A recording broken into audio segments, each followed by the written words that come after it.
Imagine the government spending billions of dollars to create a super spy, and then all he wants to do is punch the government in the face. I'm Seth, and today is day 20 of 365, reviewing every movie I've seen in theaters with the stubs to prove it. Today's movie, The Bourne Ultimatum.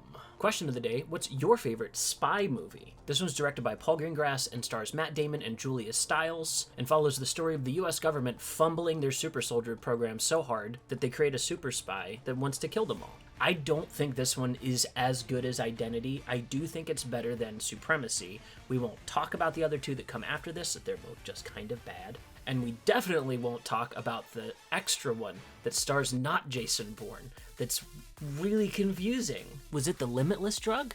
Is that what that movie was about? I think watching Bourne confront the reality that he chose to become a killer is really poignant. It's also really frustrating that he's a main character that they won't give more than 3 seconds of emotion to at a time, so it's really hard to tell how he feels about all this. This is part of my ongoing riff against the realism in cinema that was happening during this time, and these movies are opting for as over the top as realistically possible, which is a really funny line, I think, to try to toe when your main character isn't allowed to emote very often. I also think it's sad that they've cut out all the spycraft from the books, the accents, the costumes, the prosthetics. This is all stuff that Mission Impossible is pulling off really well, so don't tell me that it wouldn't have translated well to screen. The stuff would have translated well to screen. Instead, we get the shaky cam, which I can defend a little bit. But what I can't defend is this movie winning Best Editing over No Country for Old Men and There Will Be Blood. Maybe that was them just trying to be nice to the trilogy as they thought it was coming to a close, because Matt Damon said we're never doing any more of these, and that never actually happened. It really should have stopped here, in my opinion.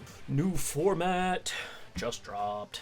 I saw somebody saying that you should cut your videos so that they can be turned into the vertical version as well as the wide. So on YouTube, this is wide. On TikTok, this is vertical. And we're going to see how this does for the next run of movies. The Bourne series is one of those series that I really, really wanted to love. This is a series that doesn't want to do spycraft the James Bond way. Mission Impossible kind of splits the difference between James Bond and I think the Bourne series, which is the most realistic of the spy movies. However, it's not super realistic because most spies don't see action like this maybe more than once in their entire life. And Jason Bourne is on like a monthly beat-em-up tirade that just doesn't actually realistically apply to spycraft. That's not me being pedantic or petty, that's me bringing this up because realism is what is important to these movies, and I think that they really pick and choose buffet style where they want that realism to come through. Oh, we want to be realistic about the US military and how they affect our free press and how these government agents can be led astray. Also, check out this amazing fucking car chase that anybody would have died 5 minutes into. I'm not saying you can't have both. I enjoy both. But I think the first one opts for making everything so much smaller in a way that it feels more realistic, whereas the over-the-topness, the bombast, the craziness that we're getting in this, we open with a sniper shootout scene. That's way over the top. I think even a film reviewer at the time made mention of how crazy it was to have a journalist involved in a sniper incident. My mom is actually the one that introduced me to this series. She had gone to see The Bourne Identity with a bunch of her girlfriends one night and was just talking about how cool it was, and it really piqued my interest. A friend of mine got the DVD later on and we watched it together, and I was absolutely hooked. We watched that one and Supremacy back to back in preparation for Ultimatum coming to theaters. So let's just say I was beyond hyped, especially to have a trilogy at this time coming to a close, because again, you have Lord of the Rings was hugely important to me at this time. We got the Hobbit trilogy that's going to be coming out shortly hereafter. So the Bourne Ultimatum is the first trilogy that I'm owning my experience on and going on my own without any of my other family. I can't believe I spent $9 to see this movie, actually. It's kind of crazy. Tickets are like $20 in LA right now. Wow! This would have been a hot August summer night, 7:50 p.m. in Hagerstown, Maryland. Walking out of the theater, I was absolutely engrossed. The fight scenes, you couldn't have told me that was bad editing. No, I would have absolutely never believed you. Those fight scenes are incredible. To me, I thought they were even more incredible than the Batman movies. Say what you will about Chris Nolan, his action sequences are cool, his fight sequences are kind of boring. And I think I've seen this movie at least a dozen times since then. This is a series I sunk a lot of time into watching and really enjoyed. There's some kind of escapism in the spy amnesia story that I really related to, just feeling like I have a lot of internal power that I haven't tapped into yet. And that's exactly the arc that Jason Bourne is on across this movie, if you want to call it an arc. At this point in the series, he's trying to reach a conclusion to everything that's happened to him thus far. And the conclusion is more or less interesting based on how much you were involved with or understood politics at the time. I didn't. Watching this back as an adult, I had to do some research to figure out what kinds of things they were talking about, what incidents were important to this, and it does enhance the movie in some way to know that it wants to talk about world problems at a large blockbuster level. I can genuinely defend the shaky cam in this. I think that found footage had, within the last decade, popped off as a genre. And this is a genre that people were absolutely shitting on at the time because it allowed for more access to filmmaking for the average person. This is something we're still talking about today, but the fact that my cell phone, this is the exact same cell phone that Steven Soderbergh would shoot a movie on. I mean, mine's cracked to fuck.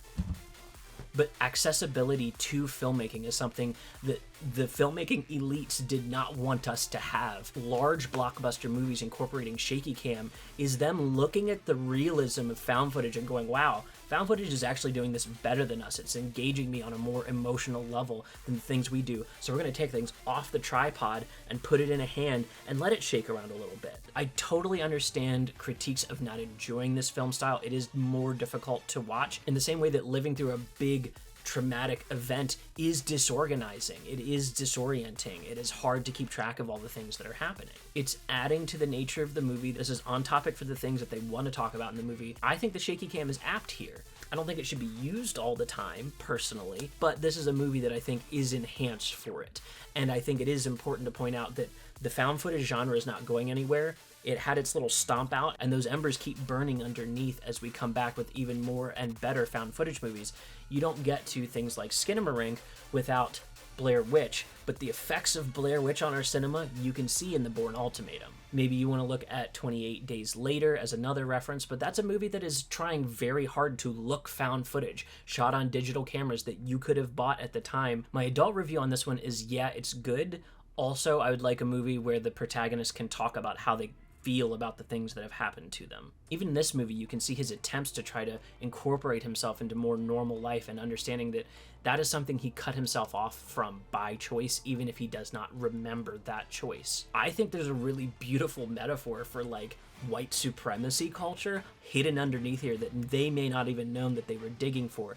And that's the kind of thing I'd like to see them dig into in a future Bourne movie, in a future spy movie, and maybe in a reinterpretation of this material.